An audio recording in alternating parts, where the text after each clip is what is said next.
High Facebook family, আশা করি সবাই তোমরা ভালো রয়েছো। তো বাড়িতে ছিলাম, ভাইরা ফোন করে বললো যে চ খেলা দেখতে। তো আমিও কিছু না বলে বললাম চ খেলা দেখতে যাবো। তো ওদের সাথে বেরিয়ে পড়লাম। তো মাঠে গিয়ে দেখছি, ভাবলাম খেলা স্টার্ট হয়ে গেছে। তো সেরকম কোনো কিছুই না, খেলা স্টার্ট হয়নি। তো ওয়ার্ম আপ করছে। আজকের খেলা ছিল গরিফা আর বিধাননগর মিউনিসিপ্যালিটি। তো খেলা স্টার্ট হয়ে যায়। তো বেশি না কিছু বলে তোমরা খেলা দেখো একটুখানি।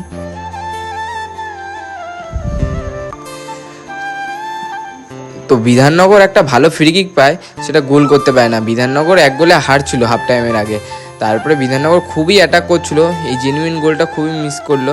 তো বিধাননগর খুবই অ্যাটাক করছিল, কিন্তু গোল আর আসছিল না। যেই জিনিসটা দরকার সেটাই হচ্ছিল না।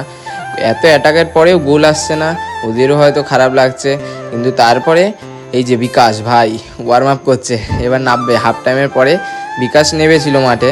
তো তো খুবই ভালো জায়গা থেকে গরিফা ফ্রি কিকটা পায়। সাগনিকটা মিস করলো ফ্রি কিকটা। তা গরিফা 3 গোলে হারছিল বলে আমরা বাড়ির দিকে বেরিয়ে পড়লাম। তো আজকের ওয়েদারটা এত দারুণ ছিল যে কিছু না বলার মতন। তোমরাই দেখো ওয়েদারটা। আর যদি ভিডিওটা ভালো লেগে থাকে অবশ্যই লাইক কমেন্ট শেয়ার করে দিও।